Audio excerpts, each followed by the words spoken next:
I'm not ashamed. Is it better not to get married today?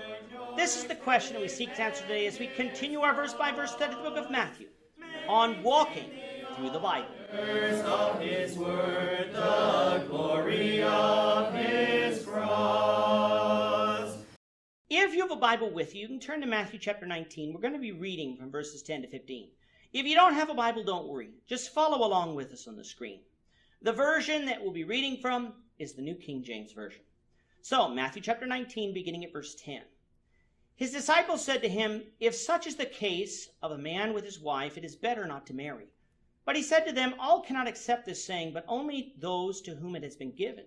For there are eunuchs who were born thus from their mother's womb, and there are eunuchs who were made eunuchs by men, and there are eunuchs who have made themselves eunuchs for the kingdom of heaven's sake.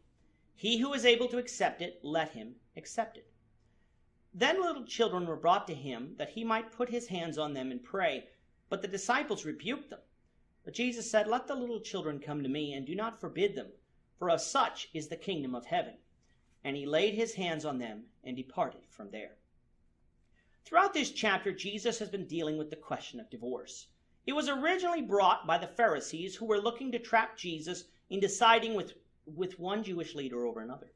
Jesus didn't take the bait and instead referred to God's law from the beginning, which was one man, one woman for life. The Pharisees didn't want to accept Jesus' answer and further pressed him by asking why Moses commanded that a certificate of divorce should be given to her and she be sent away. Moses had not commanded this, but because of the hardness of their hearts, God permitted divorce in certain circumstances.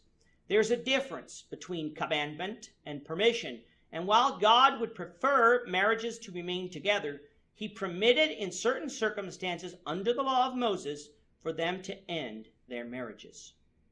Then in verse 9, Jesus gives his teaching that the only permission for remarriage under the new covenant was if one spouse put away the other for fornication, sexual relations with another person. If you divorced your spouse for any other cause and married another, you committed adultery. And if you were put away by your spouse for any reason and marry another, you commit adultery. This teaching of Jesus was more restrictive than the law of Moses, which is evidenced by the disciples' reaction to it. In verse 10, we have the disciples saying that if such was the case, then it was better not to marry. If it wasn't such a serious discussion, the disciples' solution is almost comical. Well, if I can't divorce my spouse for any cause except fornication, then it is better not to marry at all. Why? Wouldn't it be better to love your spouse and to forgive your spouse for any sin they committed against you, like Jesus taught in chapter 18, and thus remain married? Sure, if you weren't married, Jesus' instructions about divorce wouldn't apply to you. But Jesus' teachings doesn't make marriage bad. It should just cause us to take marriage more seriously. As of the taping of this podcast, November 2018, I am not married. It is not out of a desire not to marry. It's just that I haven't found the right person yet. Perhaps she's out there, perhaps she's not. But regardless, because of Jesus' teachings about marriage and divorce, I recognize that this decision is very important, for it is one that I just can't undo. If I end up not liking her, I can't return her and ask for a refund or an exchange. I'm afraid that many people don't view marriage as I do, thus the high rates of divorce that we see around the world. The Bible teaches us in Hebrews 13, verse 4, that marriage is honorable in all, and Jesus taught in Matthew 19, 4-6, that it is God ordained from the beginning. Therefore, the disciples' conclusion based on Jesus' teaching is not what Jesus was meaning. In verse 11, Jesus says, "All cannot accept this saying, but only those to whom it has been given." There are those who want to apply this phrase, this saying, to Jesus' teaching in verse 9, but doing so would basically be saying, whatever I said earlier applies only if you want to apply it to yourself. Otherwise, you can do as you want. That, of course, would contradict what Jesus said. If this saying does not refer to Jesus' earlier teaching on divorce, what does it refer to?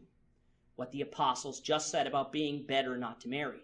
Jesus was saying that if they went out and taught that it was better not to marry, there would be those who would not be able to live like that and not sin. Would those people not be able to enter the kingdom? No, for marriage is fully acceptable by God and condoned. However, there would be some who would be able to accept this saying, eunuchs, whether by means of defects from birth, cruelty by others, or choice. They would be able to accept this teaching, and if they could, there's nothing wrong with remaining unmarried. However, that would not be the norm. It is not what Jesus intended in his response to the Pharisees, and it is thus not what Jesus wanted them to teach. In verses 13 to 15, we have parents bringing their children to Jesus so that Jesus may lay his hands on them and pray. They were not bringing the children to Jesus so that Jesus would heal them. They did so that Jesus would bless the children and by extension the family. We saw that in places like Genesis 48, the laying on of hands and praying was seen as a way of God bestowing blessing. The apostles, seeing the children as a nuisance, wanted to send them away, but Jesus said no, for of such is the kingdom of heaven. This does not mean that the kingdom would be composed of children, but reminds us again of what Jesus taught in chapter 18, that disciples would be converted and become like little children in their humility. So knowing this, the disciples weren't to see children as a nuisance. Jesus did what the parents asked and departed. With that, our time is up for today. Lord willing, we hope you'll join us for tomorrow's discussion of Matthew 19, verses 16 to 22, as we continue our walk through the Bible, one verse at a time. I'm not ashamed. Thank you for watching today's episode. We hope that you found it edifying and ask that you not only subscribe to our channel and podcast, but that you like and share this episode among your friends so that the saving gospel of Jesus Christ can go out to the whole world. Of his cross.